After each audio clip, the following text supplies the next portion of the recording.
Hindi boys channel पर आप सभी का स्वागत है।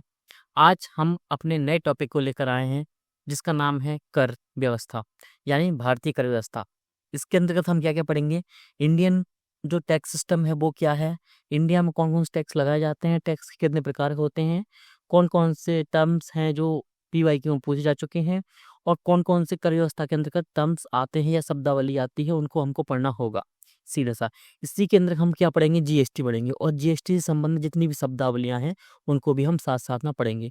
तो चलिए बिना समय गंवाए हुए हम इसकी शुरुआत करते हैं। उससे पहले एक चीज़ बता दें आपको कि एक अभ्यर्थी या 2 या 3 अभ्यर्थियों का हमारे पास मैसेज आया था। उन्होंने पूछा था टेलीग्राम पर कि लगभग कितनी क्लासेस और बची हैं। तो लगभग आप मानकर चलिए कि 10 क्लासेस में आपका ये स्टैटिक पोर्शन जो मैं अभी क्लासेस के अंतर्गत जो आपका चल रहा है ये 10 क्लासेस और लेगा। 10 हो सकती हैं, 8 +2 या -2 मानकर चलिए।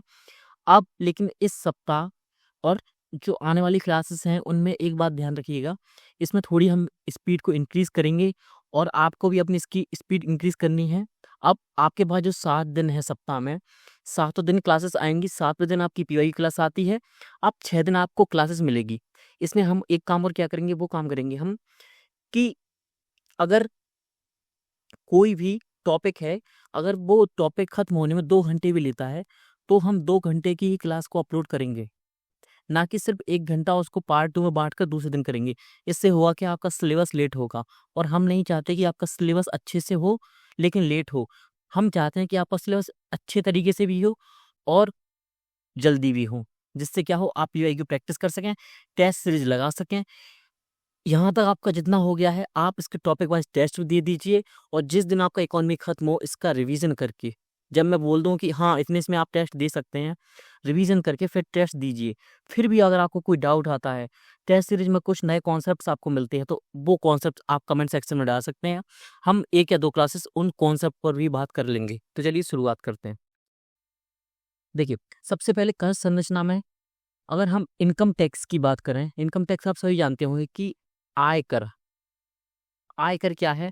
लोगों की आय पर, मतलब जो कमाई है उस पर एक टैक्स लिया जाता है सरकार के द्वारा, जिसको क्या बोलते हैं, इनकम टैक्स या आयकर। तो ये ये इसकी जो संरचना है, इसको लेने की वो 4 प्रकार की है प्रमुख रूप से। इसको अभी हटा दीजिए क्योंकि ये इसी का भाग है। तो आपकी सबसे पहले हेडिंग डालेंगे आप क्या, आनुपातिक या प्रोपोर्शनल। अब इसमें लिखिए, पहले आप परिभाषा लिखिए फिर इसको समझिएगा। वह कर व्यवस्था, वह कर व्यवस्था जिसमें सभी आय वर्ग के, अब आपकी मेन की है सभी आय वर्ग के लोगों पर समान दर से, अब देखो मेन है आपका की समान दर से कर आरोपित किया जाता है, कर आरोपित किया जाता है, किया जाता है। ये हुई आपकी परिभाषा। अब सीधा सा आपको एक चीज समझ में आ गई हुई परिभाषा में देख के, भले ही कोई कितना 100 रुपए कमा रहा हो और भले ही कोई 100 करोड़ कमा रहा हो, सब पर टैक्स बराबर लगेगा। टैक्स कैसे लगता है? परसेंटेज बेस लगता है। परसेंटेज बेस कैसे लगता है कि वो बोलेंगे कि आपको अपनी इनकम का 10% देना होगा। तो 100 का 10% कितना होगा? 10 रुपए। और 100 करोड़ का कितना होगा? 10 करोड़। तो यहाँ पर क्या होता है अनुपातिक में कि चाहे आप 100 रुपए कमा रहे हो, 1000 रुपए कमा रहे हो, 10,000 रुपए कमा रहे हो या 1 लाख भी कमा रहे हो, तो भी क्या होगा, या 10,000 करोड़ कमा रहे हो, अगर कुछ भी कमा रहे हैं तो आप पर टैक्स बराबर लगेगा सब पर, आनुपातिक रूप से। तो फर्स्ट हो गया ये। सेकंड हो गया प्रगतिशील। नाम से आप समझ गए होंगे कि प्रगतिशील का अर्थ क्या है। अब इसको लिखेंगे, वह कर व्यवस्था जिसमें में वृद्धि के साथ साथ आय में वृद्धि आय में वृद्धि के साथ साथ कर की दरों में भी वृद्धि होती है, कर की दरों में भी वृद्धि होती है। अब नेक्स्ट लाइन में लिखेंगे, भारत की कर व्यवस्था या जो भारत की आयकर व्यवस्था लिखी, भारत की आयकर व्यवस्था इसी प्रणाली पर आधारित है। इसे सर्वाधिक न्यायपूर्ण प्रणाली कहा जाता है। सीधी से कहने का मतलब है, आप जितना ज़्यादा कमाएंगे उतना ज़्यादा आपसे टैक्स लिया जाएगा। अगर आप इसका ग्राफ भी देखेंगे तो ग्राफ ऐसे बनेगा कि आप ये आपकी इनकम है, ये आय है, और ये ग्राफ आप बना सकते हैं चाहे तो, क्योंकि ये काम कहाँ आता है, आपके मेंस में काम आता है, और प्रीलिम्स में भी जब आप रिवीजन करते हैं तो समझने में आसानी होती है। ये इनकम टैक्स, ये आपकी आय है, और ये क्या है, आपका टैक्स। कि यहाँ पर परसेंटेज बेस लिखा हो, यहाँ पर 0%, 5%, 10%, 15%, 20%। यहाँ पर लाख में लिखा होगा कि 5 लाख, 10 लाख, 20 लाख, 30 लाख। तो ये है। तो जैसे जैसे आपकी आय बढ़ेगी वैसे वैसे आपका क्या बढ़ेगा, आपका टैक्स बढ़ेगा। क्यों? अब सबसे न्यायपूर्ण क्यों कहा जाता है, आप देख के ही समझ गए होंगे। क्योंकि देखिए, अब किसी मार्केट की बात करें हम, तो उसमें एक थाली, मान लीजिए एग्जाम्पल के तौर पे 100 रुपए की एक थाली मिल रही है खाने की। जो व्यक्ति पर डे का कितना रुपए कमा रहा है, 200 रुपए कमा रहा है, तो उसके लिए भी तो वो 100 रुपए की ही है। और जो व्यक्ति 1 लाख रुपए कमा रहा है पर डे के, प्रतिदिन 1 लाख रुपए उसकी आय है, तो उसके लिए भी 100 रुपए की थाली है। लेकिन अगर ये 200 में से अगर 10% टैक्स देगा, यानी 20 रुपए, तो इससे फर्क बहुत ज़्यादा पड़ता है। जबकि अगर किसी के पास 1 लाख रुपए हैं, अगर वो 10% भी देगा, यानी 10,000 रुपए टैक्स देगा, तो उसको इतना फ़र्क नहीं पड़ेगा, क्योंकि उसके पास कितना रुपए बचे हैं, 90,000 रुपए बचे हैं। और इस 90,000 में वो आराम से अपनी मूलभूत आवश्यकताएं, रोटी, कपड़ा, मकान, और साथ साथ में लग्जरी जो वस्तुएं हैं उनका आनंद ले सकता है इतने रुपए में। इसलिए क्या है, सबसे बेस्ट क्या है, प्रगतिशील। यानी जैसे जैसे आपकी आय बढ़ेगी वैसे वैसे क्या बढ़ेगा, आपका टैक्स। अब थर्ड कौन सा है, प्रतिगामी। प्रतिगामी का क्या है, वह कर व्यवस्था जिसमें आय में वृद्धि के साथ साथ कर की दरों में कमी आती है। अब इसका एग्जाम्पल लिख सकते हैं आप। भारत में ब्रिटिश काल के दौरान भारत में ब्रिटिश काल के दौरान प्रचलित नमक कर को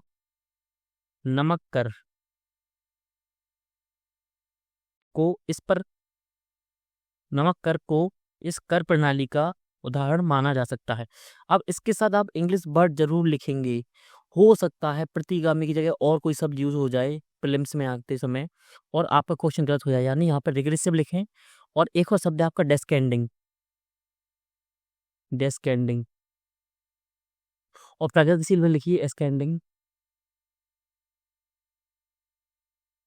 एस्केंडिंग। तो आप समझिए होंगे, ये तीनों प्रमुख तीनों प्रकार के हैं। प्रतिगामी अधोगामी प्रतिगामी की ही अंतर्गत आता है, सेम है ये। अब कहाँ चलते हैं हम। अब आनुपातिक कर क्या होता है, ये सभी हमने परिभाषा आपको बता दी कि इसको फ्लैट टैक्स भी कहा जाता है। फ्लैट टैक्स क्यों कहा जाता है, फ्लैट फ्लैट यानी क्या होता है, फ्लैट फ्लैट यानी समतल। कि सभी लोग, भले ही कोई व्यक्ति अमीर हो या कोई व्यक्ति आपका गरीब हो, सभी के लिए कर संरचना है वो समान है। विशेषता आपके सामने लिखी हुई है। अब इनकम टैक्स कितना लगता है आपका 2024 के अकॉर्डिंग देखें। अब देखिए, ये परिवर्तित हो सकता है, कब परिवर्तित हो सकता है, ये आपका बजट आने वाला है फरवरी में। तो फरवरी में बजट आएगा, तो हो सकता है इसमें चेंजेस हों। अगर चेंज होंगे तो हम आपको टेलीग्राम पर उपलब्ध करा देंगे, या सीधा सीधा आपको एक क्लास में बता देंगे क्या क्या चेंजेस हुए हैं। क्योंकि बजट और आपका क्या आर्थिक समीक्षा है, जो आर्थिक समीक्षा, उसको लेकर के तो हमको 1 या 2 क्लास बनानी ही पड़ेंगी। क्योंकि इसमें कुछ नए शब्दावली आती हैं जिनको हमने क्लास में इंक्लूड नहीं किया है। कुछ नए कॉन्सेप्ट्स आते हैं, और क्या आते हैं, आपके डाटा। और इन डाटा से डायरेक्ट क्वेश्चन आते हैं कहाँ पे, प्रीलिम्स में। आप 2024 से लेकर पीछे जाते जाइएगा तो कहाँ तक, 2013 तक, तो डायरेक्ट क्वेश्चंस मिलेंगे। अब 2013 की बात नहीं है, ये पीछे जाते हुए आप 1979 तक जा सकते हैं क्वेश्चन पेपर को लेकर, यूपीएससी प्रीलिम्स के। लेकिन 10 साल का क्यों बोला है, ये देखना आपके लिए आसान होगा, और आपको समझ में आएगा कि आर्थिक समीक्षा क्यों महत्वपूर्ण होती है। तो अभी आप सीधा से देख सकते हैं, 0 से 3 लाख के लिए शून्य है, 3 लाख से 3 से लेके 7 लाख के लिए 5%। लेकिन ये 5% नहीं देना होता है, क्यों? इसमें हमको छूट प्राप्त होती है, कर छूट प्राप्त होती है। 7 से लेके 10%। अगर कोई व्यक्ति 10 लाख से 12 लाख कमा रहा है तो 15%, 12 लाख से 15 लाख तो 20%, और 15 लाख से अधिक तो 30%। सीधा सा। अब हमने क्या पढ़ लिया है? हमने इनकम टैक्स तो पढ़ लिया है। अब आप देखते होंगे कि देखिए, टैक्स में आपको कई प्रकार के टैक्स देखने मिलते हैं। सबसे जो फेमस टैक्स है वो क्या? Income tax. Income tax famous क्यों है? सिर्फ नाम की वजह से, क्योंकि सबने लगभग सुना ही हुआ है बचपन से। अब निगम आयकर क्या होती है? अगर कोई कंपनी काम करती है, कोई उद्योग काम करता है, तो क्या होता है? इनकी आय होती है। अगर कोई कंपनी है तो इसकी आय तो होगी पक्का। इसकी नेटवर्थ होती है, इसकी आय होती है इनकम, सालाना वार्षिक आय। तो इस पर भी टैक्स लगाती है सरकार। तो ये टैक्स कैसे लगता है? ये क्या है? वही टैक्स को क्या बोलते हैं? निगम आयकर। तो निगम आयकर वह कर है जिसे सरकार द्वारा कंपनियों की कुल आय या मुनाफे पर लगाया जाता है। यह कंपनियों के वार्षिक शुद्ध लाभ पर आधारित होता है। प्रत्येक देश में इसकी दरें अलग अलग होती हैं। सीधा सा ये वर्ड यूज किया है, शुद्ध लाभ, नेट। अब नेट क्या है?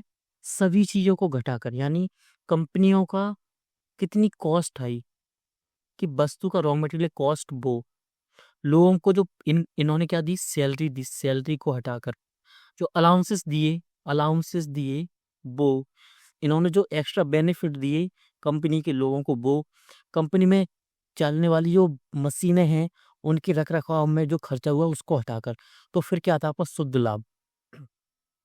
अब मुख्य बिंदु क्या है इसमें पढ़ने के लिए? अब मुख्य बिंदु ये है, किस पर लागू होता है? यह कर उन सभी कंपनियों पर लागू होता है जो किसी देश में संचालित होती हैं और लाभ अर्जित करती हैं। इसमें घरेलू और विदेशी कंपनी दोनों शामिल होती हैं। भारत में निगम आयकर की गणना आयकर अधिनियम 1961 के तहत की जाती है। अब महत्वपूर्ण क्या है आपके लिए ये सब? निगम आयकर अधिनियम 1961 के तहत क्या होती है? निगम आयकर की गणना होती है। अगर इससे क्वेश्चन आया तो 90% संभावना है कि वो ये जरूर पूछेगा कि किसके अंतर्गत गणना की जाती है, तो वो है आयकर अधिनियम 1961। दरें, इसकी आयकर स्लैब होती है जो कि बजट में बताई जाती है। सीधा सा। अब दो प्रकार के कर होते हैं। अब देखिए, दो प्रकार के और कर होते हैं। अब देखिए, टैक्स तो लगा दिया, लोगों पर लगा दिया टैक्स, और आप क्या कॉरपोरेट यानी निगम आयकर भी लगा दिया कंपनियों पर, उद्योगों पर, आदि चीज़ों पर या संस्थानों पर जो कि लाभ अर्जित करती हैं। लाभ अर्जित करती हैं। यहाँ पर लाभ अर्जित क्यों लिखा है? क्योंकि जो लाभ अर्जित नहीं करती, यानी जैसे एनजीओ काम कर रहा है, कोई ट्रस्ट काम कर रहा है, वो किसके लिए काम करती हैं?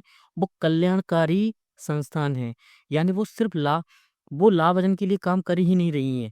तो जो लाभ अर्जन के लिए काम कर रही हैं ऐसी कंपनियां, संस्थान और उद्योगों पर क्या लगता है? निगम आयकर। और जो एनजीओ, ट्रस्ट जैसी संस्था हैं, इनको इससे छूट प्राप्त होती है। अब जो टैक्स लगता है आपके, उस टैक्स, मान लीजिए आप कितना कमाते हैं, मान लीजिए आपको एग्जांपल समझाएं। आप कमा रहे हैं 3 से लेके 7 लाख के बीच में। मान लीजिए आप 3 लाख रुपए कमा रहे हैं, 3 लाख 1 रुपए,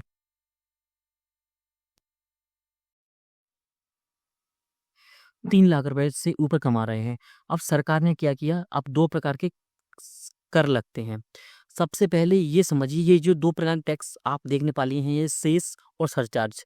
इसमें राज्य का हिस्सा नहीं होता, यानी टैक्स कौन लगाता है? सेंट्रल गवर्नमेंट लगाती है। तो सेंट्रल गवर्नमेंट अगर इसको लगाती है तो इसको जो पूरा लेती है, जो टैक्स, इन दोनों टैक्स में से जितना भी पैसा आता है वो राज्यों को नहीं देती, राज्यों को नहीं देती। जबकि ध्यान दीजिएगा, जो इनकम टैक्स या जो क्या बोला आपने, जीएसटी में जो लगता है टैक्स, वो और निगम आयकर जो लगता है, इसमें से क्या होता है? अगर सरकार पैसा लेती है तो ये क्या होता है? सेंटर और स्टेट में क्या होता है? इसका डिस्ट्रीब्यूशन होता है कि कौन कितना टैक्स लेगा। और इसका कौन करता है? इसका जो निर्धारण करता है वो करता है वित्त आयोग। आप सभी को पता ही होगा, वित्त आयोग करता है। अब ये है क्या? सेस और सरचार्ज दो प्रकार के कर हैं, लिखिएगा, दो प्रकार के कर हैं जो कि कर पर कर हैं। यानी टैक्स के ऊपर लगाया जाने वाला टैक्स है ये। यानी मान लीजिए आप 3 लाख रुपए आप कमाते हैं, 3 लाख रुपए, तो आपका 5% कितना बनता है? आपका 5% बनता है 15,000 रुपये। 15,000 रुपये बनता है आपका, 5% हिसाब से टैक्स बनता है।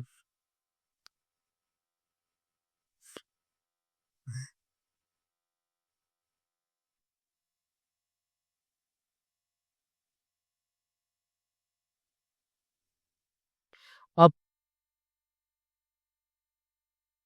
अब पाँच पाँच कितना बनता है आपका? 15,000 रुपये बनता है। अब अगर सरकार को क्या ये 2 टैक्स लगाने होंगे तो वो इस 15,000 पर लगाएगा। यानी वो बोलेगा कि मैं 10% क्या लगाऊँगा? सेस लगाऊँगा। 10% उसने क्या लगाया इस पर? सेस लगाया 10%। इसका 10% कितना बनता है? 1,500 रुपये। 1,500 रुपये। और ये क्या है आपका? सरचार्ज, यानी अधिभार। अगर वो सरचार्ज बोलेगा कि मैं इसको 5% ये लगाऊँगा तो कितना?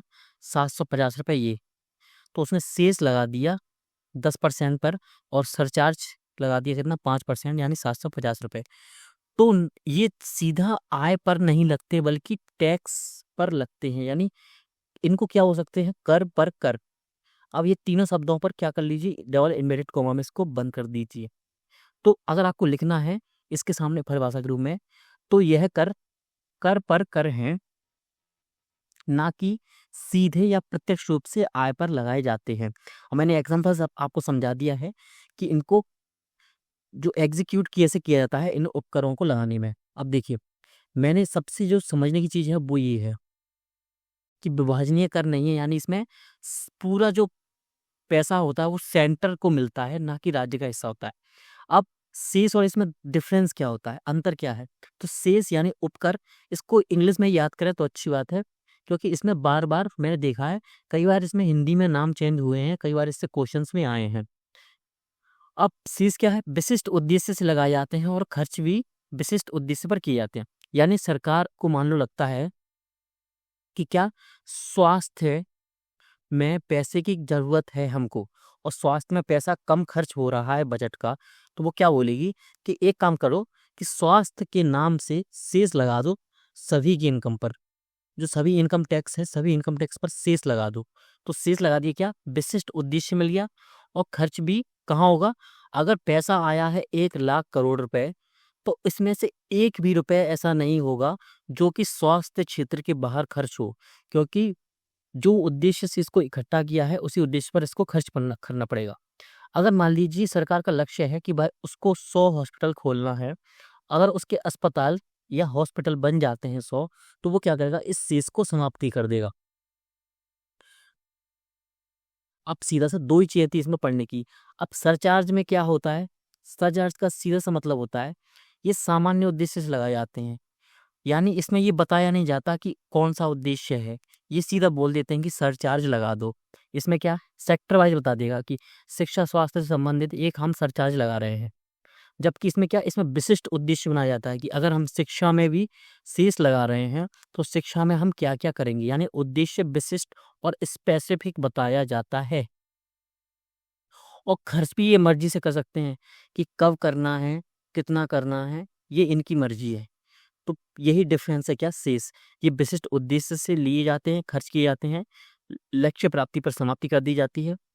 ये सामान्य उद्देश्य से लगाए जाते हैं, खर्च भी मर्जी से किया जाता है। तो आप समझ ही गए होंगे इनको। अब एक बहुत महत्वपूर्ण जो शब्दावली है वो क्या है? मैट, यानी मिनिमम अल्टरनेट टैक्स, न्यूनतम वैकल्पिक कर।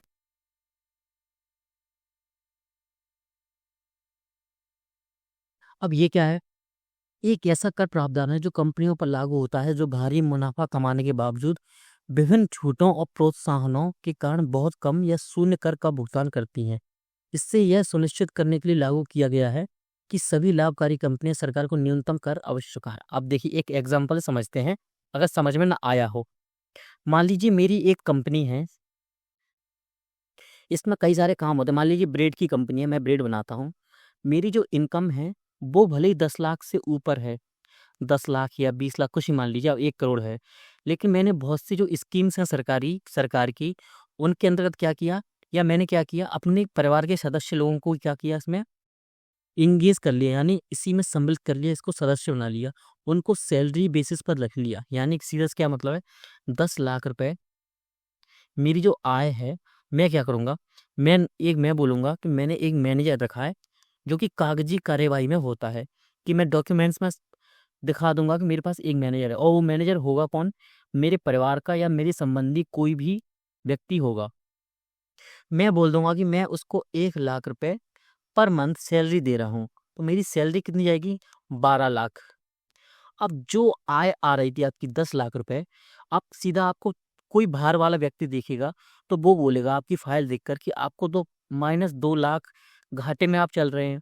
तो आप बोलेंगे बिल्कुल हम तो चल रहे हैं, लेकिन रियलिटी क्या है, रियलिटी ये है कि जो व्यक्ति आपका मैनेजर है या अन्य कोई पद पर है, वो आपके घर का व्यक्ति है, और पैसा जा रहा है आपके घर, कट भी रहा है तो पैसा कितना कट रहा है, जो इनकम टैक्स कट रहा है, सिर्फ वो टैक्स कट रहा है। या इनकम टैक्स भी अगर आपको बचाना है तो वो कैसे बचाएंगे आप, कि आप 10 लोगों को रख देंगे, किसी व्यक्ति को मजदूर में रख देंगे, उस मजदूर की सैलरी कितनी कर देंगे, 30,000 रुपये महीने। दूसरे व्यक्ति को आपने अपने परिवार के या संबंधी व्यक्ति को रखा तो उसको रख देंगे सुपरवाइजर लेवल पर। तो ऐसे अलग अलग पद पर उसको रख देंगे और क्या बोल देंगे कि मैंने अपनी सैलरी इनको दे दी। अब देखिए 30,000 से सिर्फ 3 लाख हो रहा है इनका, कितना, 3,60,000, 60,000 रुपये हो रही है इनकी आय। या 30,000 से अगर आप 25,000 भी कर दें तो क्या हो रहा है, 25,000 सैलरी से क्या होगा, इसका क्या फ़ायदा होगा, ये 3 लाख के अंतर्गत आते हैं। इससे क्या होगा, आपको 0% टैक्स देना पड़ेगा, यानी बिल्कुल भी टैक्स नहीं देना होगा। इससे क्या होगा, आपका जो 10 लाख रुपए जो आय दिख रही थी वो कितनी दिखेगी आपकी, जीरो आय दिखेगी, जीरो आय। अब इसी चीज से बचने के लिए सरकार ने क्या लाए हैं, वो लाए थे न्यूनतम वैकल्पिक कर। यानी देखिए वो बोलता है कि देखिए अगर आप लाभ अर्जित वाली कंपनी है तो मिनिमम आपको इतना टैक्स तो देना पड़ेगा। आप हर बार करते क्या है कि किसी भी योजनाओं का फायदा उठा उठाने से क्या होता है, आप उसको जीरो दर्शा देते हैं कि 0 लाख कंपनियां हैं, कि मेरी कंपनी तो 0 रुपए कमा रही है, यानी मेरी आय 0 रुपए है, तो तब भी आपको टैक्स चुकाना पड़ेगा। तो उसको ही क्या बोलते हैं, minimum minimum alternate tax system, न्यूनतम वैकल्पिक कर। अब इसकी शुरुआत कब की गई थी, इसकी शुरुआत की गई थी आपकी कब, वित्त विधेयक 2000 के माध्यम से, वित्त विधेयक 2000 के माध्यम से न्यूनतम वैकल्पिक कर की शुरुआत की गई। यह कर शून्य लाभ कंपनियों के किताबी लाभ पर निश्चित दर से आरोपित किया जाता है। अब इसकी 15% थी पहले, अभी भी है, अभी भी इसकी कितनी है, 15% है। कि यानी अगर आपकी फाइलिंग में कितना आ रहा है कि आपकी जो 10 लाख रुपए आय दिख रही थी, तो इसी 10 लाख पर आप कितना लगा देंगे, 15%, यानी सीधा 1.5 लाख रुपए। अब भले ही आप सैलरी कहीं से भी दो। अब लागू होने वाला नियम क्या है, आयकर अधिनियम 1961 की कौन सी धारा के अंतर्गत आता है, 115 JV के तहत लागू होता है।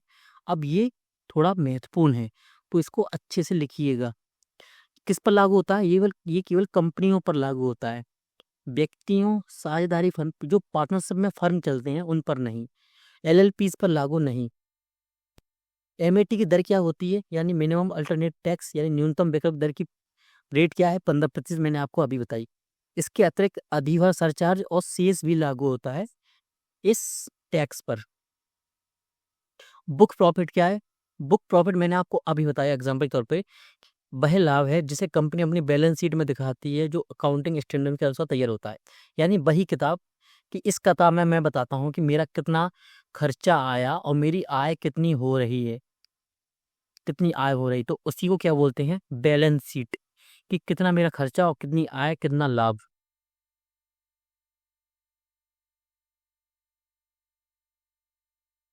ये आपके क्या हो गया, न्यूनतम वैकल्पिक कर की परिभाषा। अब आयकर मैंने आपको दिखा दिया है, पूरा समझा दिया था। आयकर अधिनियम 1961 के तहत ये क्या किया जाता है, कार्यान्वित किया जाता है। आयकर का कार्यान्वयन किसके अधिनियम के अंतर्गत किया जाता है, 1961 के तहत। अब शून्य लाभ कंपनी क्या होती हैं, शून्य लाभ कंपनियां ऐसी कंपनी या संस्था होती हैं जिनका उद्देश्य मुनाफा कमाना नहीं होता, बल्कि सामाजिक, धार्मिक, शैक्षिक या चैरिटेबल उद्देश्यों की पूर्ति करना होता है। आपने बहुत सारे ट्रस्ट का नाम सुना होगा, जैसे अभी जो 1 साल पहले सबसे ज़्यादा फेमस था वो क्या था, अयोध्या का जो ट्रस्ट था, अयोध्या मंदिर का जो ट्रस्ट, और बालाजी ट्रस्ट का नाम सुना होगा आपने, तिरुपति तिरुपति बालाजी ट्रस्ट, कि सबसे ज़्यादा जो पैसा आता है मंदिरों में, सबसे जो प्रथम स्थान पर है वो कौन है? तिरुपति बालाजी संस्थान या ट्रस्ट। अब इसमें कौन आते हैं? इसमें आते हैं आपके एनजीओ, कि आपने बहुत सारे एनजीओ के नाम सुने होंगे, जो किन किन के लिए काम करती है? बहुत सारे वंचित लोगों के लिए काम करती है, पशुओं के लिए काम करती है, लोगों के लिए काम करती है। बहुत सारे ट्रस्ट हैं, आश्रम हैं, वो किसके लिए काम करते हैं? वृद्धाश्रम है और बाल्य आश्रम है, कई सारे। तो उनको क्या बोलते हैं? शून्य लाभ कंपनी। वही मतलब जो मैंने आपको अभी समझाया था कि उनका उद्देश्य लाभ कमाना नहीं होता। अब पूंजीगत लाभ कर क्या होता है? कैपिटल गेन टैक्स क्या होता है? कैपिटल गेन टैक्स को ऐसे समझेंगे हम कि विभिन्न परिसंपत्तियों एवं निवेश, अगर आप इसको लिखना चाहें तो इसको लिख सकते हैं, या आपको सेकंड परिभाषा हम लिखवाते हैं अपनी तरफ से। विभिन्न परिसंपत्तियों एवं निवेश, जैसे जमीन, स्वर्ण, स्वर्ण यानी गोल्ड, मकान, शेयर, डिवेंचर, बॉन्ड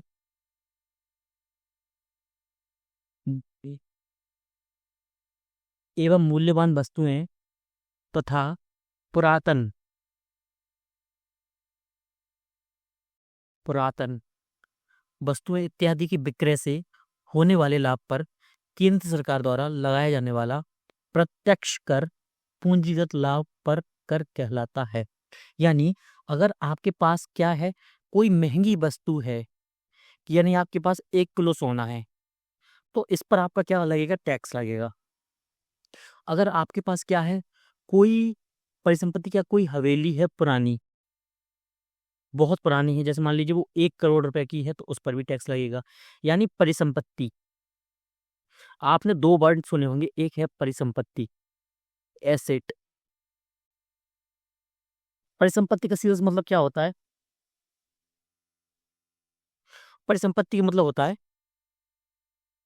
इसको खरीदने के लिए क्या होता है, हमको पैसे खर्च करने पड़ते हैं, और इसको बेचने पर भी हमको क्या प्राप्त होगा? लाभ प्राप्त होगा। यानी हमारा हम इसका एक मूल्य होता है, एक निश्चित मूल्य होता है एक परिसंपत्ति का।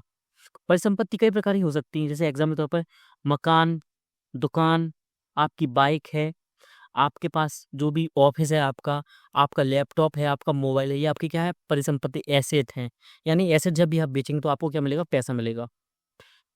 तो बिक्री मूल्य के बीच अंतर से उत्पन्न होता है यह है परिसंपत्ति की खरीद मूल्य। यानी आपने मान लीजिए 1 लाख रुपए में मकान खरीदा था, और बिक्री मूल्य क्या है? आपने 10 लाख में बेचा, तो कितना? 9 लाख रुपए। तो इस 9 लाख पे क्या लगेगा? आपका टैक्स लगेगा। अब इसके भी दो टाइप होते हैं, एक होता है short term capital gain tax, इसको भी इंग्लिश में लिखिएगा, short term capital gain tax, यानी अल्पावधि अल्पावधि पूंजीगत लाभ कर। कोई भी संपत्ति कम अवधि के भीतर बेची जाती है तो इसे शॉर्ट टर्म गेन कहा जाता है। यानी मैंने आज कोई मकान खरीदा, या कोई जमीन खरीदी महंगी, या कोई भी अन्य परिसंपत्ति खरीदी, और मैं उसको क्या करता हूँ, मैं 2 महीने बाद, 6 महीने बाद बेच देता हूँ, तो क्या लगेगा? इसको क्या बोलेंगे? Short term capital gain tax. अब उदाहरण क्या है इसमें? शेयर और म्यूचुअल फंड, जो आपने सुना होगा, शेयर मार्केट में जो क्या करते हैं, अपने शेयर बेचते हैं। तो शेयर भी क्या है? एक परिसंपत्ति तो है ही ना, कि इसको खरीदने के लिए हमको क्या देना पड़ता है? एक मूल्य देना होता है, और जब हम इसको खुद बेचते हैं तो हमको एक मूल्य प्राप्त होता है निश्चित। तो शेयर और म्यूचुअल फंड 12 महीने, यानी 12 महीने क्या है आपका? अवधि बताई गई है कि इसके अंदर बेच दिया तो क्या कहलाएगा? Short term capital gain tax. और अचल संपत्ति यानी वही मकान, जमीन आदि, तो 24 या 36 महीने। वस्तुओं के हिसाब से देखना पड़ता है कि कौन सी वस्तु है, तो उसके हिसाब से शॉर्ट टर्म किसको बोलते हैं? 24 महीने यानी 2 साल, या आपका 3 साल सीधा सा। अब कर दर क्या है इस पर? जो इसकी जो स्लेब है, स्लेब किसको बोलते हैं? स्लेब बोलते हैं हम, जैसे हमने आपको बताया था, स्लेब बोलते हैं एक ऐसा प्रपत्र होता है जिस पर लिखा होता है कि 2 लाख रुपए तक कितना टैक्स लगेगा? 5%, 3%, 3 लाख तक, और 7 लाख तक कितना लगेगा? 10%। ऐसे यो इसको क्या बोलते हैं, पूरा स्लेब बोलते हैं। तो स्लैब दरों के अनुसार कर लगाया जाता है। कुछ मामलों में विशेष दरें लागू होती हैं, जैसे शेयरों पर 15%। तो अलग अलग चीज़ों पर अलग अलग टैक्स लगाया जाता है। लॉन्ग टर्म क्या है? लॉन्ग टर्म वही है, अगर 12 महीने से अंदर है तो क्या है, शॉर्ट टर्म। ज़्यादा है तो लॉन्ग टर्म। अचल संपत्ति पर ही वही चीज़ कि इसके अंतर अंदर है तो शॉर्ट टर्म, बाहर है तो क्या, लॉन्ग टर्म। अब एक टर्मिनोलॉजी है या शब्दावली है, प्रतिभूति। इसको प्रतिभूत नहीं, इसको प्रतिभूति कीजिएगा। प्रतिभूति कर दर, सिक्योरिटीज ट्रांजैक्शन टैक्स, एसटीटी, बहुत फेमस है, आया हुआ शब्द है यूपीएससी में। देखिए, जैसे मैंने क्या बोला आपको, कैपिटल गेन टैक्स, हम वस्तु को बेचते हैं तो क्या प्राप्त होता है, हमको लाभ प्राप्त होता है। तो वस्तु की जो बेचने से क्या, जो विक्रय मूल्य है उस पर क्या लगाया जाता है, टैक्स लगाया जाता है। उसी की उसी की तरह जब हम प्रतिभूतियां होती है, प्रतिभूतियां मैं आपको समझा चुका हूँ पहले ही, शेयर, म्यूचुअल फंड, डेरिवेटिव्स आदि के लेन देन पर लगाया जाता है। यानी अगर मेरे पास कोई शेयर है, अगर मैं इसको बेचूंगा तो इसको क्या बोलेंगे, प्रतिभूति कर दर। अगर मेरे पास कोई गवर्नमेंट सिक्योरिटी है या सरकार ने कोई बॉन्ड जारी किया है, आपने एक नाम सुना होगा सॉवरेन बॉन्ड, या आपने नाम सुना होगा गोल्ड बॉन्ड। गोल्ड बॉन्ड क्या होता है कि जैसे मान लीजिए वर्तमान में एग्जाम्पल के तौर पे अभी सोना चल रहा है 80,000 रुपये तोला। तौले का मतलब क्या होता है आपका, 10 ग्राम चल रहा है। तो सरकार एक प्रपत्र जारी करेगी, वो बोलेगी कि ये 10 ग्राम का बॉन्ड है, गोल्ड बॉन्ड। इसकी रेट क्या होगी, 80,000 रुपये। और ये गोल्ड बॉन्ड किससे संबंधित होगा, बाजार के उतार चढ़ाव से। यानी अगर मैंने 80,000 रुपये सरकार को दे के ये बॉन्ड ले लिया, और 2 महीने बाद, 3 महीने बाद या 6 महीने बाद सोने की जो बाजार में रेट है वो कितनी होगी, 90,000 रुपये, तो मैं इसको सरकार को वापस करूंगा तो ये कितने का जाएगा, हमारा 90,000 रुपये का ही जाएगा। अगर ये कम हो गया तो ये भी कम हो जाएगा, यानी मान लीजिए 75,000 रेट हो गई इसकी, तो ये भी आपका कितना, 75,000 का हो जाएगा, सीधा सीधा सा। तो वही बाजार को उतार चढ़ाव पर रहता है। अब इसको हम क्या कर सकते हैं, बेच भी सकते हैं एक दूसरे को। तो वही क्या होगा, अगर हम इसको लेन देन करते हैं तो लेन देन पर क्या है, विक्रय मूल्य पर, ना कि लाभ पर। लाभ पर नहीं, विक्रय मूल्य पर टैक्स लगाया जाता है। कैपिटल गेन टैक्स हमने अभी जो पढ़ा वो, और क्या आपका एसटीटी। अब दोनों में डिफरेंस क्या है, देखिए, अगर मैं आपको क्या बेचता हूँ, अगर मैं आपको 1 लाख रुपए का मकान बेचता हूँ और 10 लाख में उसको 1 लाख रुपए में लेता हूँ और 10 लाख में बेचता हूँ, तो मेरा जो बेचने का जो मूल्य है वो क्या है, 10 लाख। तो सरकार जो टैक्स लगाएगी वो इस 10 लाख पर लगाएगी एसटीटी में। पूंजीगत और पूरा क्या होता है आपका, जैसे लाभ क्या होगा इसमें, आपका लाभ हुआ 9 लाख। 9 लाख। अब सरकार के ऊपर है कि वह उसको पूर्ण विक्रय मूल्य पर टैक्स लगाना है। यानी ये हुआ आपका विक्रय मूल्य, और ये हुआ आपका क्या, लाभ। लाभ कितना हुआ, 9 लाख का, विक्रय मूल्य कितना था, 10 लाख का। तो सरकार के ऊपर है वो किस पर टैक्स लगाना चाहती है।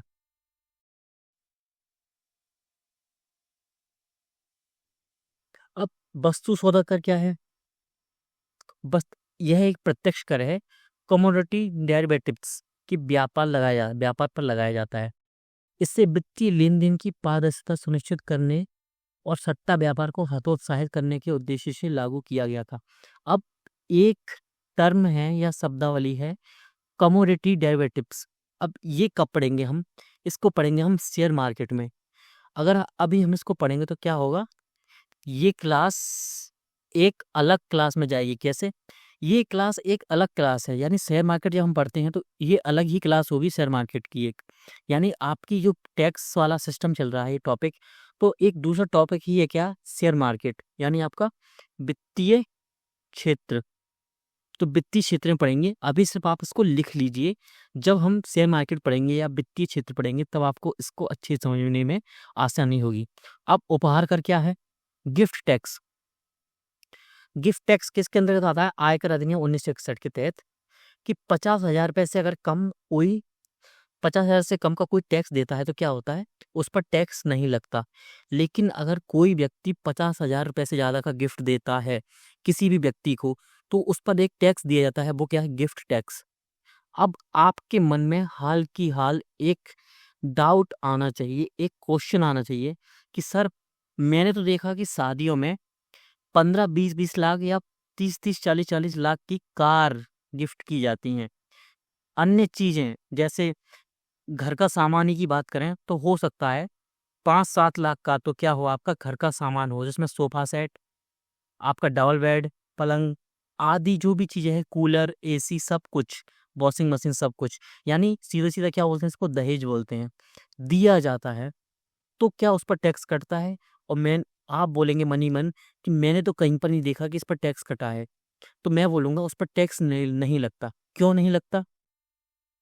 क्योंकि इसमें अपवाद डाले गए हैं। अपवाद कौन कौन डाले गए हैं? परिवार संबंधी और सरकारी। सरकारी सरकारी क्या है? गिफ्ट। अगर सरकार आपको कोई गिफ्ट देती है, यानी मान लीजिए सरकार ने आपको क्या दिया?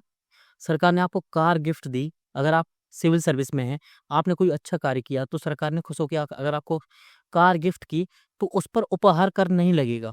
अगर परिवार के किसी व्यक्ति ने आपको क्या दिया? गिफ्ट दिया, तो उस पर भी भले ही वो 50 लाख का भी क्या हो, टैक्स, या सॉरी 50 लाख की कोई भी परिसंपत्ति हो, तो उस पर भी टैक्स नहीं लगेगा।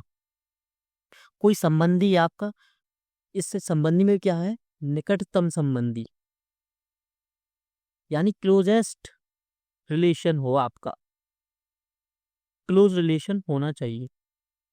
अब इसी के ऊपर लास्ट ईयर द हिंदू और इंडियन एक्सप्रेस में, द हिंदू और इंडियन एक्सप्रेस में एक बड़ा आर्टिकल आया था। क्यों आया था? क्योंकि आपने देखा होगा बॉलीवुड सेलिब्रिटी हैं, बॉलीवुड सेलिब्रिटी हैं वो, कई सारे क्रिकेटर्स हैं, इन्होंने क्या किया? जो भी पैसा या लेन देन ये करते हैं, 2.5 करोड़ की कार ले ली, तो इस पर 1% टैक्स नहीं कटता। क्यों नहीं कटता? क्योंकि भाई अपवाद, ये उनकी फैमिली ने दिया है, सिर्फ इसलिए। अब एक आपने पढ़ा होगा कास्केडिंग प्रभाव। ये कब पढ़ते हैं आप? आपने वो पढ़ा होगा, अगर नहीं भी पढ़ा हो तो इसको समझ लेते हैं हम। जीएसटी से पहले कास्केडिंग प्रभाव से क्या होता था? रेट बढ़ती थी, यानी महंगाई बढ़ती थी किसी भी वस्तु की। तो कास्केडिंग प्रभाव होता क्या है?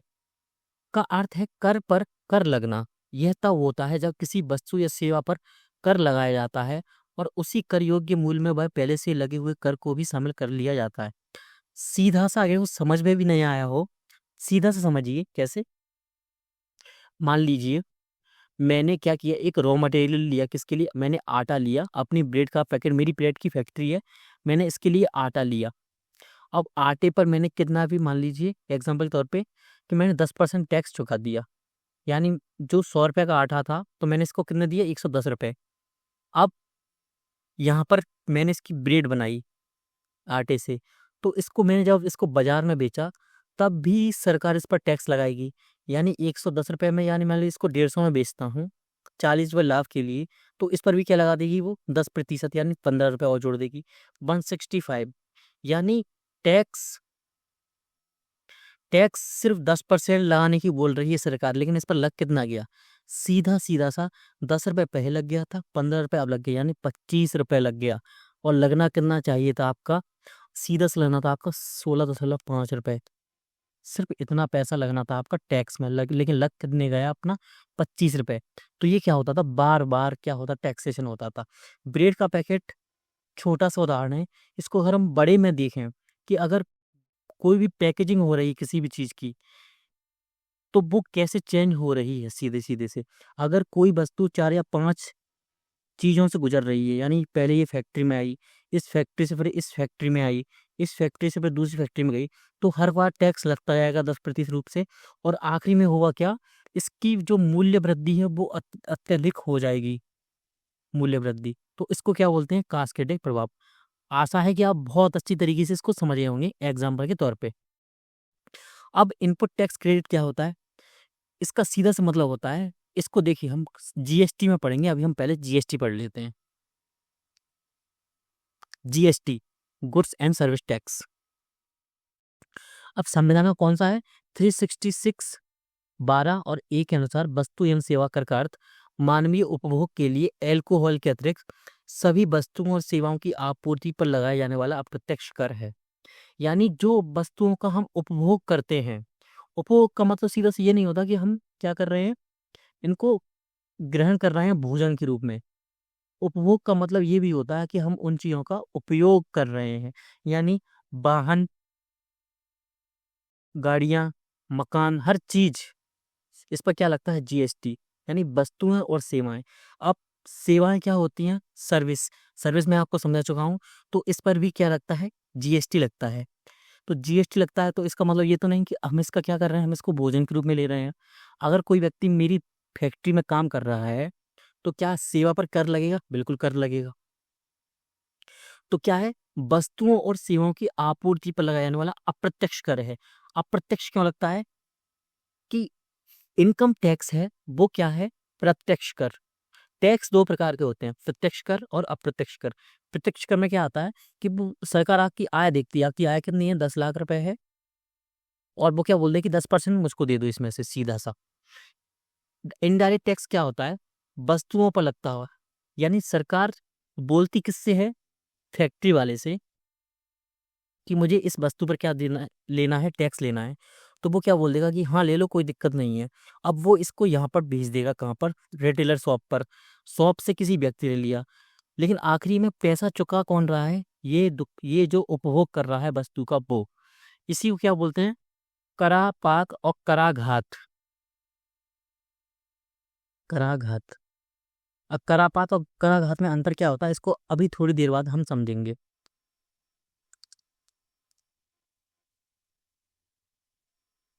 देखिए, अब 2-3 आर्टिकल हैं। आर्टिकल 246 क्या है आपका, गुड्स एंड सर्विस टैक्स से संबंधित है। करारोपण, करारोपण और कर एकत्रित करने की शक्ति। अब दोनों में डिफरेंस क्या है, यानी देखिए, मैं सरकार हूं, मान लीजिए, ये जनता है, अलग अलग भाग हैं। मैं बोलूंगा कि इन पर 10% टैक्स लगा दो, तो ये क्या हो गया, करारोपण, यानी आपने आरोपित कर दिया 10% टैक्स। लेकिन इसको इकट्ठा करने के लिए भी तो आपको आदमी भेजने पड़ेंगे कि जाइए और टैक्स लेकर आइए। तो एकत्रित कौन करता है, राज्य एवं केंद्र दोनों करते हैं, क्योंकि ये समवर्ती में है, समवर्ती शक्ति है। समवर्ती सूची आपने कहाँ पढ़ा होगा, आपने पॉलिटी में पढ़ा होगा कि केंद्रीय सूची, राज्य सूची, और क्या आपकी क्या, समवर्ती सूची।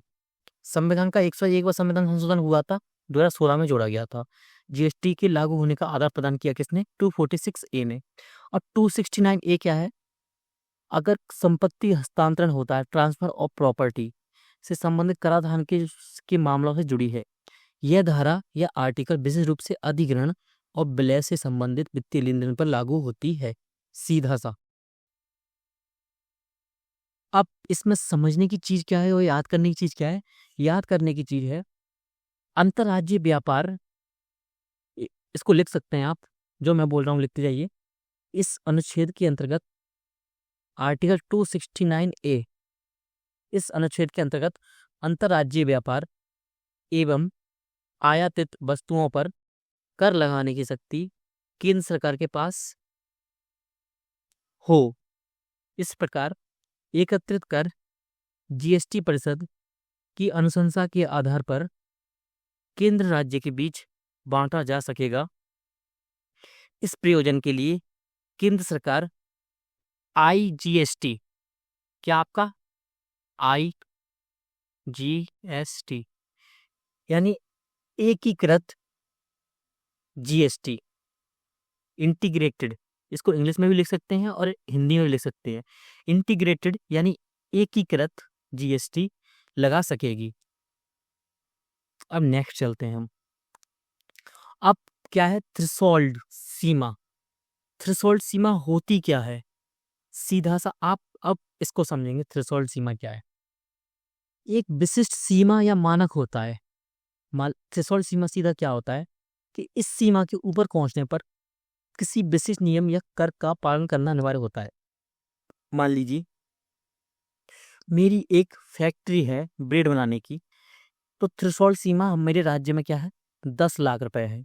यानी इससे ज्यादा क्या होगा, अगर मेरी आय होगी यानी लाभ होगा, तो क्या होगा, सीधा सीधा सा इस पर टैक्स लगेगा 5%। ये एग्जाम्पल दे रहा हूं मैं आपको।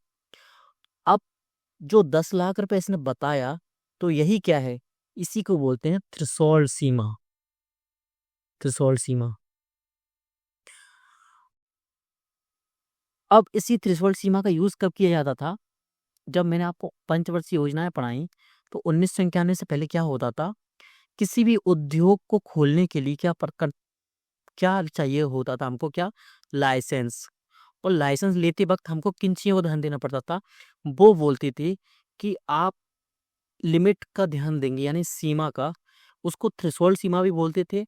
उसको क्या बोलते थे? एमआरटीपी।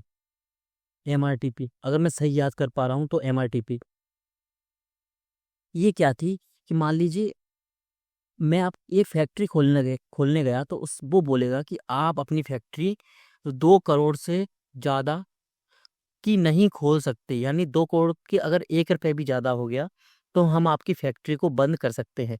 तो यही क्या हो गया आपका थ्रेशोल्ड। अब ये इनकम पर भी लगता है। मैंने आपको बताया कैसे, कि जैसे ही 3 लाख रुपए आपकी क्या है, थ्रेशोल्ड सीमा है, कि यहाँ तक आपको टैक्स नहीं देना। लेकिन जैसे ही आप अगर 1 रुपए में 1 रुपए भी कमाते हैं, तो आपको क्या देना पड़ेगा? आपको टैक्स देना पड़ेगा, सीधा सीधा सा। तो क्या है आयकर में थ्रेशोल्ड। जीएसटी में क्या है?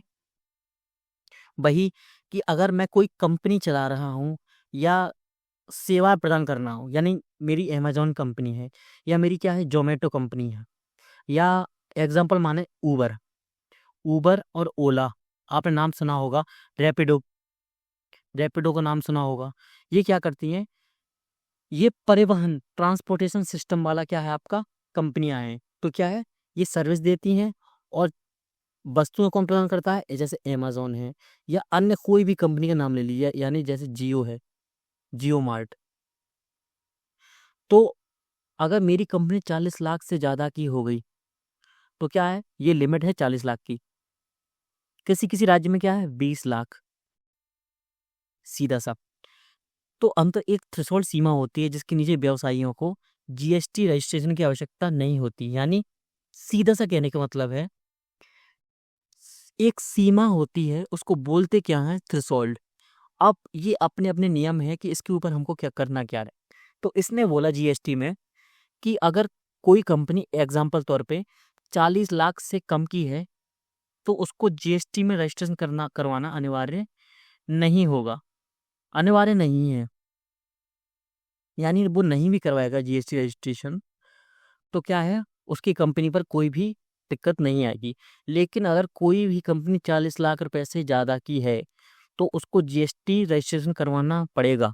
अब जीएसटी रजिस्ट्रेशन क्या होता है? जीएसटी के पास हमको जाना पड़ता है ऑफिस, उसमें क्या करना पड़ता है हमको? रजिस्ट्रेशन करवाना पड़ता है हमारी कंपनी का, जिससे क्या होता है, हमको एक नंबर मिलता है, जीएसटी नंबर। उस नंबर को हम लगाते हैं तो हमको क्या मिलता है? इनपुट टैक्स क्रेडिट, जिसको हम अभी आगे देखेंगे थोड़ा-सा। अब इनपुट टैक्स क्रेडिट हम देख ही लेते हैं। इनपुट टैक्स क्रेडिट होता क्या है? देखिए, पहले क्या होता था, हम कास्केडिंग प्रभाव में समझ चुके हैं कि एक ही चीज़ पर बार-बार टैक्स लगता था। इसको क्या बोलते थे? Value added tax, VAT. Value added tax यानी मूल्य वर्धित कर लगता था, सीधा-सा। यानी बार-बार एक ही चीज़ पर बार-बार कर लगता था। यानी 50 रुपए की चीज़ है, तो हो सकता था इस पर 50 रुपए तो सीधा-सीधा टैक्स ही लग गया। लेकिन जीएसटी आने के बाद हुआ क्या? जीएसटी को आप भले ही कुछ भी कह लो, इसके जो क्रियान्वयन का जो चीज़ है, क्रियान्वयन है, वो थोड़ा गलत है। जीएसटी एक अच्छी चीज़ है, गलत कैसे है? आपने कई सारी न्यूज़ में देखा होगा कि वित्त मंत्री को बोलते हुए कि इस पर जीएसटी अलग लगेगा, इस पर जीएसटी अलग लगेगा। तो क्रियान्वयन में थोड़ी समस्याएँ हैं, बाकी जीएसटी एक बहुत अच्छी पहल है।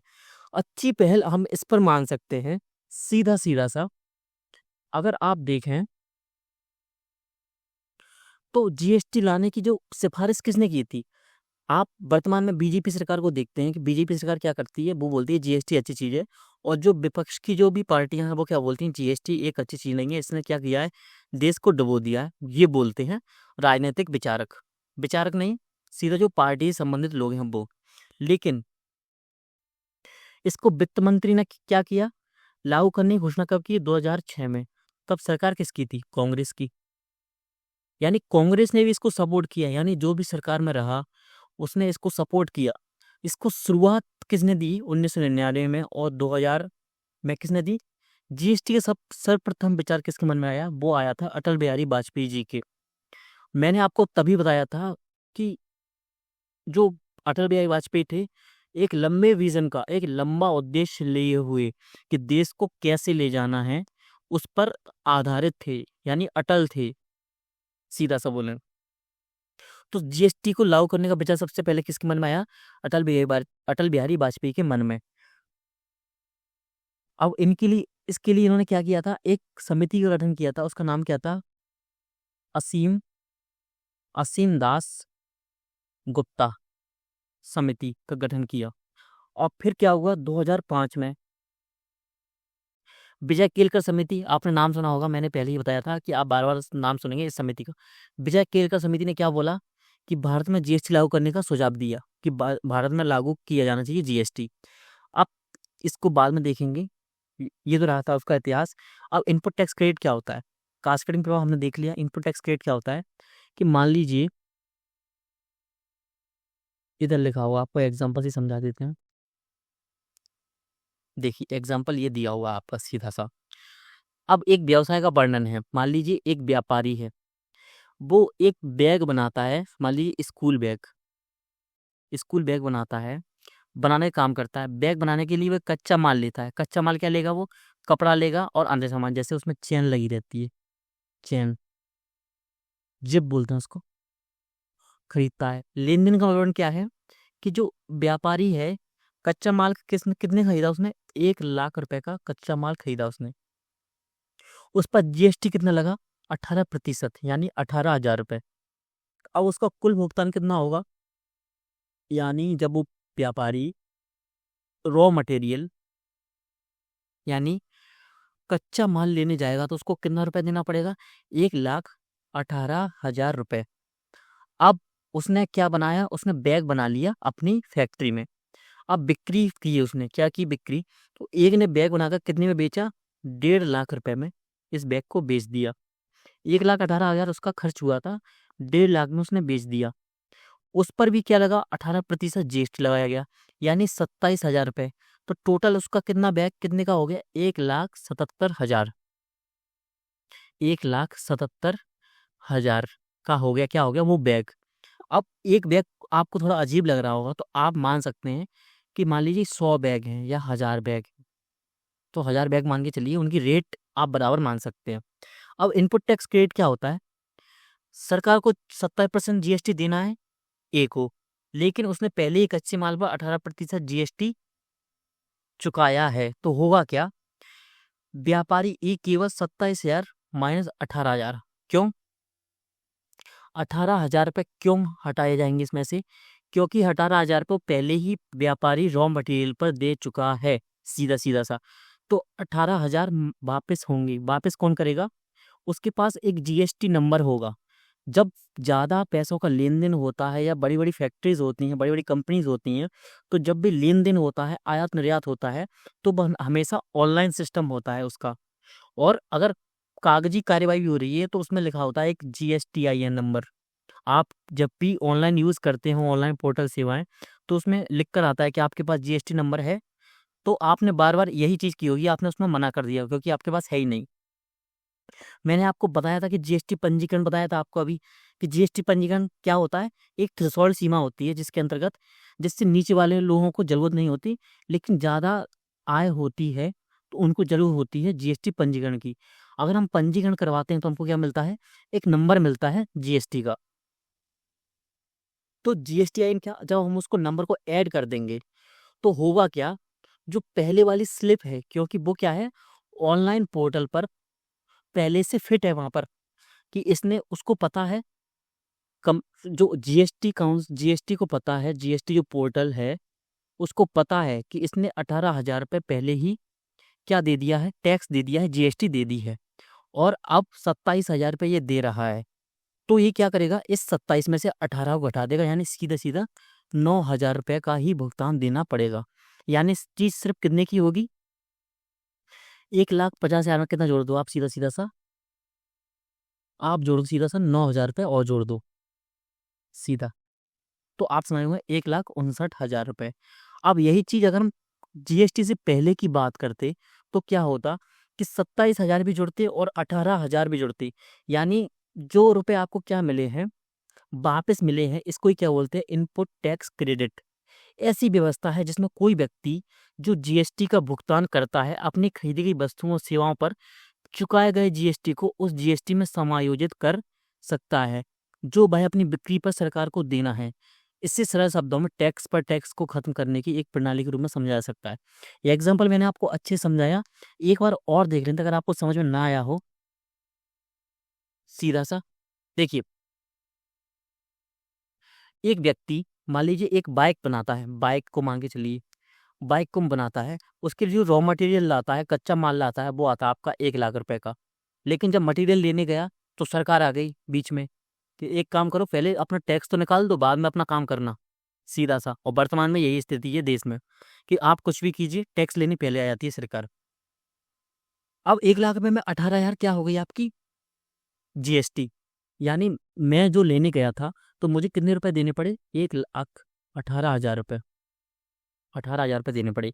अब मैं एक बाइक बनाकर कितने की बेच रहा हूँ, 1,50,000 रुपए की, लेकिन इस पर भी क्या लग रहा है, जीएसटी लग रहा है। कितना लग रहा है, 18% ही, तो कितना, 27,000 रुपए। अब मुझे ये लग रहा है कि मैंने 18,000 तो पहले ही टैक्स दे दिया, अब 27,000 फिर देना पड़ रहा है, मुझे तो सीधा सीधा घाटा हो रहा है ना, कि लाभ मेरा कम हो रहा है। तो सरकार क्या बोलेगी, एक काम करो, इस 27 में से 18,000 रुपये घटा दो। अब ये वही प्रायोगिक बात या सैद्धांतिक बात। लेकिन आपके मन में एक डाउट और होगा कि सर मैं अपने आसपास देखता हूँ तो मुझे ये चीज़ देखने को ही नहीं मिलती। तो वही बात रिपीट करेंगे, जिन कंपनियों, जिन दुकानों का पंजीकरण होता है जीएसटी के अंतर्गत, ये रूल उन्हीं पर काम करता है, सीधा सीधा सा, कि उन्हीं के लेन देन पर क्या होता है, उनको इनपुट टैक्स क्रेडिट प्राप्त होता है। अब आप समझ होंगी इनपुट टैक्स क्रेडिट होता क्या है। अब हमने क्या क्या पढ़ लिया था, थ्रेशोल्ड लिमिट पढ़ ली हमने, पीछे का पूरा पढ़ लिया हमने। अभी हमारा सिर्फ एक बचा है, वस्तु सौदा कर।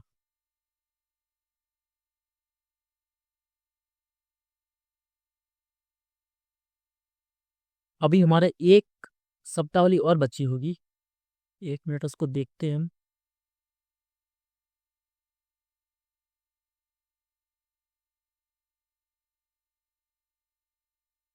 देखिए, तो अब आगे चलते हैं हम। अब आगे क्या बचा है, जीएसटी हमारा हो गया इसमें, हाँ, जीएसटी परिषद। जीएसटी परिषद की स्थापना कैसे की गई थी आपकी, जीएसटी परिषद की स्थापना की गई थी आपकी 269 में है, किस में है, हाँ बताइएगा। ये की गई थी आपकी 279 ए, 279 ए आर्टिकल में, जो कि कब जोड़ा गया था, 101 संविधान संशोधन के तहत।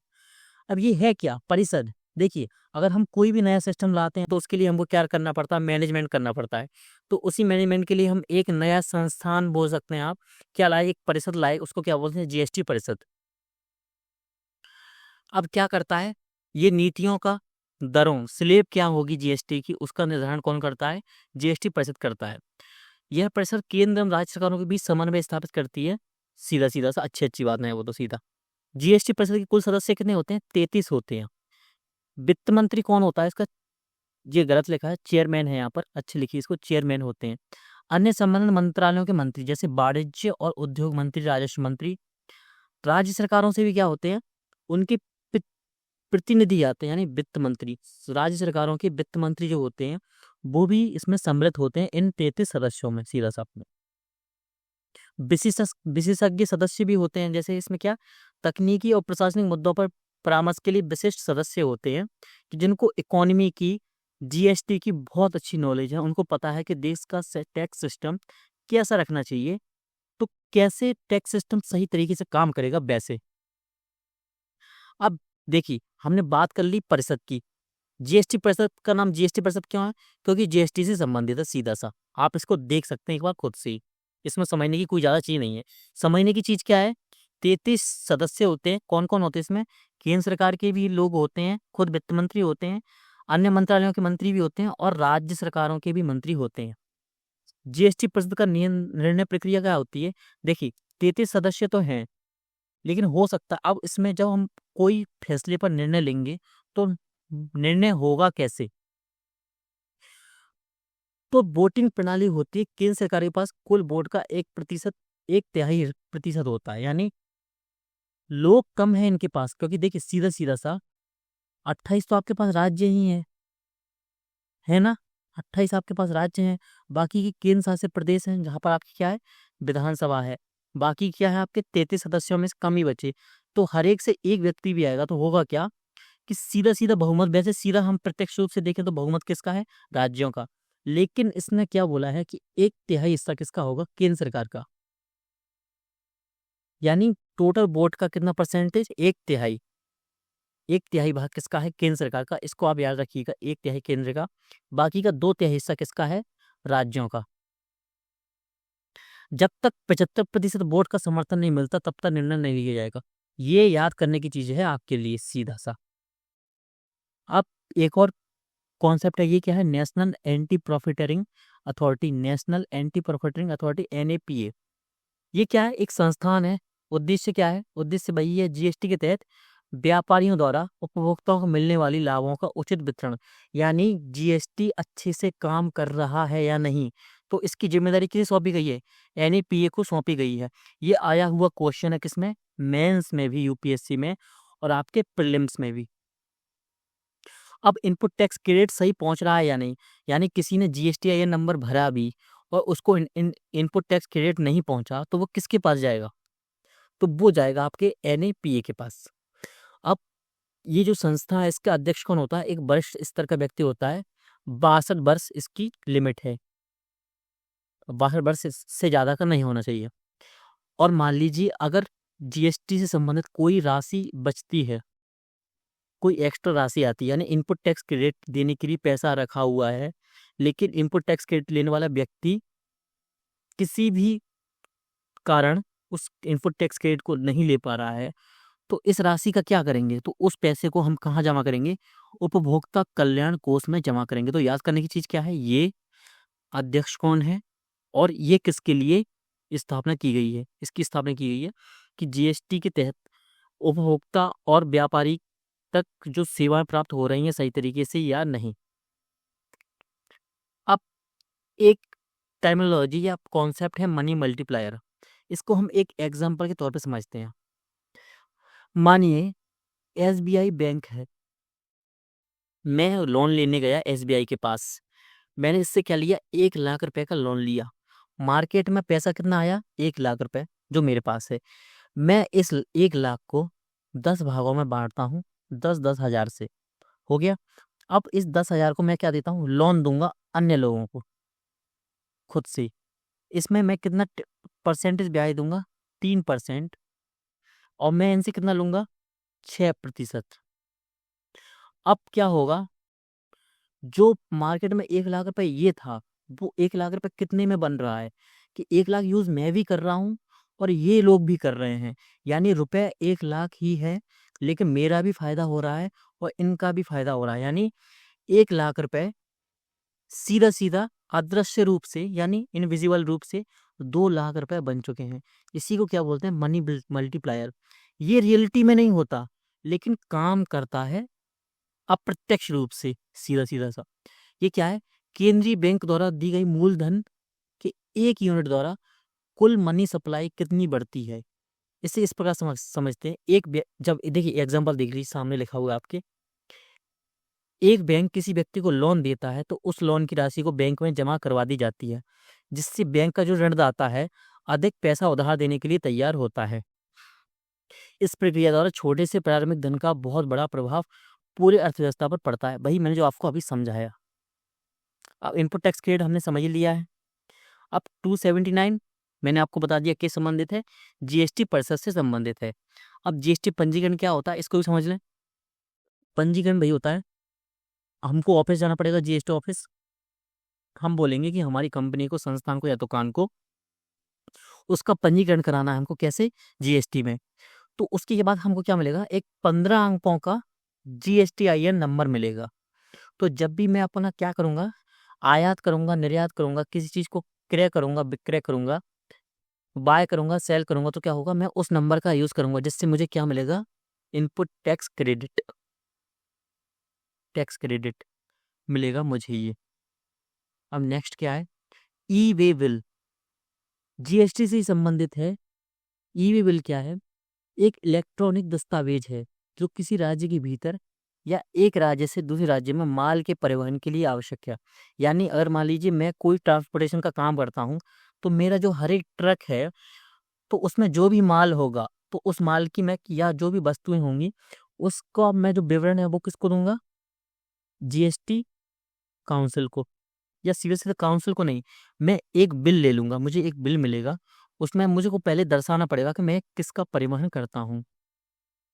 तो मुझको एक कागज देंगे, वो क्या है आपका ई वे बिल, एक बिल मिलेगा मुझको। उससे होगा क्या कि बार बार मेरी गाड़ी की चेकिंग नहीं होगी, सीधा सीधा सा। और लोगों को भी पता होगा या सरकार को भी पता होगा कि ये सामान यहाँ से यहाँ ट्रांसफर हो रहा है। इससे हुआ क्या, पारदर्शिता सुनिश्चित होगी। और जो ट्रांसपोर्टेशन में आपने देखा होगा कि कई बार टोल टैक्स पर कई लंबी लाइन लगी होती, किलोमीटर, कई किलोमीटर, कई सैकड़ों किलोमीटर तक लाइन लगी होती है, ट्रक की, बसेस की आदि, जो कि सार्वजनिक या परिवहन, वस्तुएं परिवहन, वस्तु परिवहन की जो वाहन है, वो उनकी लाइन लगी रहती है सीधा सा। तो इससे बचने के लिए क्या लाए हैं, वो ई वे बिल। सीधा सा आपके पास एक क्या होगा, एक रिकॉर्डर होगा, इलेक्ट्रॉनिक चीज होगी, वो सीधा सा कनेक्ट होता है किससे, ऑनलाइन पोर्टल से। तो सीधा सा आपकी गाड़ी जब भी पहुंचेगी, तो सरकार के पास, आपके पास एक एक मैपिंग होती है कि इसका ट्रक अभी अभी यहाँ पर है, सीधा सा। अब एक और टर्मिनोलॉजी है क्या, कर जीडीपी अनुपात, tax to GDP ratio. Word देख कर ही आप समझ जाइएगा सीधे से, कर जीडीपी अनुपात होता क्या है। देश की जीडीपी अगर 1 लाख रुपए है, तो आपको कितना मिल रहा है, यानी आपको कितना मिल रहा है, मान लीजिए 10,000 रुपये क्या मिल रहा है आपको, टैक्स मिल रहा है। तो इन दोनों का अनुपात कितना है, तो इसी अनुपात को क्या बोलते हैं, कर जीडीपी अनुपात। यानी सरकार द्वारा एकत्र किए गए कुल राजस्व का अनुपात क्या है, कर संग्रह की क्षमता, कर नीति के प्रभावशीलता को दर्शाता है।